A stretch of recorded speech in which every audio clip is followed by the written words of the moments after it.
Hello বন্ধুরা, good evening. তোমরা সবাই কেমন আছো? তোমাদের ভালোবাসা আর একটা নতুন ব্লগ নিয়ে চলে আসলাম। দিনটা ছিল 2রা বৈশাখ। চলে গেছিলাম পাকুয়া সালালপুর চড়ক মেলা দেখতে। তো এসে সঙ্গে সঙ্গে ভালোবাসার মানুষের সঙ্গে দেখা হয়ে গেছিলো। এখানে ছবি টবি তুলে নিয়ে দাঁড়িয়েছিলাম। বাড়ি থেকে ভিডিওটা স্টার্ট করতে পারিনি, তো এখান থেকেই ভিডিওটা শুরু করলাম। তো চলো, ভিডিওটা আশা করছি তোমাদের ভালো লাগবে। পুরো ভিডিওটা দেখো। তো চলো মন্দিরটা একবার দেখে নাও। চড়ক মেলাটি 2রা বৈশাখ অর্থাৎ বুধবার অনুষ্ঠিত হইবে। তাই আপনাদের সবাইকে শুভ নববর্ষের শুভেচ্ছা জানিয়ে 2রা বৈশাখ অর্থাৎ বুধবার বন্ধুরা কমিটির পরিচালনায় এই মেলা অনুষ্ঠিত হয়ে আসছে আপনাদেরই জন্য।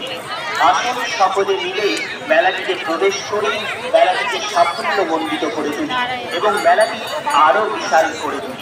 অগণিত মানুষ মেলাটিতে ভিড় করেছে প্রতিবারের। তারপর মেলার ভিতরে ঢুকে গেলাম। আমরা একটু সন্ধ্যা করে এসেছিলাম, যার জন্য চড়ক ঘোরানোটা আর দেখতে পেলাম না, আমাদের আসার আগেই হয়ে গেছে। তো যাই হোক, চলো মেলা ঘুরে বাড়ি যেতে হবে। তো তারপরে চড়ক ঘাসটার এখানে আসলাম, আমি প্রণাম করলাম, আমার ছেলেকে একটু প্রণাম করিয়ে নিলাম।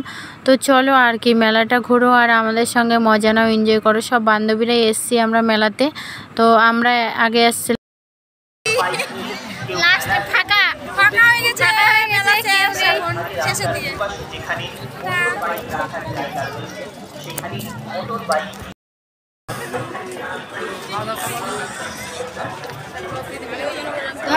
ধর একটু ধরে, আমরা সামনে আগা দিকে যাই। ধর ধর।